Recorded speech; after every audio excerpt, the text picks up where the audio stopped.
Explainer. Okay, today we're diving into a genuinely fascinating historical mystery, all about the unstoppable Ottoman Empire and its ultimate roadblock. When we think of history's greatest empires, we tend to picture them as these inevitable, sweeping forces of nature that just consume literally everything in their path. But history is really that simple. It's almost always decided by the smallest, most unexpected details. Today, we're looking at how one of the most terrifyingly powerful empires in human history met its match, not just once, but twice, right at the gates of a single European city. It's your classic David versus Goliath setup. How exactly does a massive, wealthy, and seemingly invincible military machine completely fail to conquer one specific target, even after trying twice over a century apart? Like, what goes wrong when a near-certain victory suddenly turns into a catastrophic, empire-altering defeat? Well, we are going to look really closely at the details today, because the reasons for these failures aren't just about swords and shields. No, they are about weather, logistics, sheer human willpower, and some honestly deeply ironic strategic blunders. Let's kick things off with Part 1, the unstoppable Ottoman Empire. So, to truly grasp the magnitude of what happened at Vienna, we first have to understand that the Ottomans weren't just a large army. They were the most dominant military force on the planet at that time. I mean, they were an absolute rolling juggernaut. Just look at this resume of conquest. They had already taken Constantinople, effectively wiping out the last remnants of the Roman Empire. They pushed right through the Balkans, and they swept across most of Hungary. For the Ottomans, the logical next step to expand deeper into Europe was the capital of the Habsburg Austrian Empire, Vienna. Taking Vienna wouldn't just be a military win, it would be this massive geopolitical statement. It was literally the gateway to Western Europe. And that brings us to the year 1529. Sultan Suleiman the Magnificent, a guy whose very name tells you everything you need to know about his ambition, decided it was time. He launched a massive campaign to take the city, completely confident that Vienna was just going to be another name added to his long list of conquests. Now, what's really interesting here is the math, because the mathematical disadvantage for the defenders was just terrifying. Suleiman didn't just bring an army, he brought over 100,000 troops. The Habsburg defenders trapped inside Vienna were outnumbered roughly 4-1. On paper, there is absolutely no way to look at this matchup and not see an inevitable Ottoman victory. The math alone says Vienna should have fallen easily, but as we're about to see, battles aren't fought on paper. Which brings us to Part 2, the muddy failure of 1529. Okay, so the Ottomans had the numbers, they had the leadership, and they definitely had the momentum. So what actually went wrong? Well, it turns out that before they even had to fight the Austrians, they had to fight a much more formidable enemy, nature itself. This sequence of compounding disasters is absolutely wild. First up, Suleiman's advance was severely slowed down by unusually wet and cold weather. And we aren't just talking about a light drizzle. We're talking about a miserable, freezing downpour that soaked his exhausted army and allowed disease to sweep through the ranks before they even saw the city walls. Second, because of all that relentless rain, the roads turned into this thick, impassable mud. Suleiman's oxen literally could not haul his massive, wall-breaking siege cannons through the sludge. He was forced to leave his heaviest guns behind entirely. Third, without those big guns to smash the walls, the Ottoman cavalry, riders who were built for sweeping open field maneuvers, had to dismount. They were forced to fight on foot, trying to attack towering city walls, which was a job they were completely unsuited for. And finally, an early winter snow struck them on their way home, turning a failed campaign into an absolute tragedy. Get this, a single failed assault killed roughly 1,200 elite Ottoman Janissary soldiers in just one day. The Austrian defenders somehow managed to repel wave after wave of these attacks.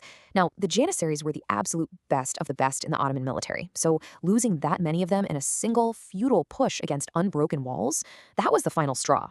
Suleiman was forced to face reality and order a full retreat. The geopolitical shockwave of this retreat was just massive. The failure at Vienna in 1529 basically marked the end of Ottoman expansion into Europe from the west. The unstoppable force had finally hit an immovable object. The rest of Europe breathed this huge collective sigh of relief. But, as history shows us, empires don't easily forget their ambitions. So a massive amount of time passes, 154 years to be exact. That is a century and a half of Vienna just sitting there, serving as a constant reminder of the one prize the Ottomans couldn't claim. Despite generations passing by, the ambition never died, and so in 1683, the Ottoman Empire decided it was time to try again. All right, let's look at Part 3, the ironic mistake of 1683. If 1529 was a story about bad luck and bad weather, 1683 is a story about overthinking and overcorrecting. See, the Ottomans remembered exactly what went wrong the first time, and they were determined to fix it. But sometimes the cure is actually worse than the disease. In 1683, the Ottomans brought an even bigger army. Around 150,000 men surrounded Vienna. The city, on the other hand, was defended by only about 15,000 troops. That is an overwhelming 10-1 advantage for the Ottomans. Once again, on paper, Vienna looks totally doomed.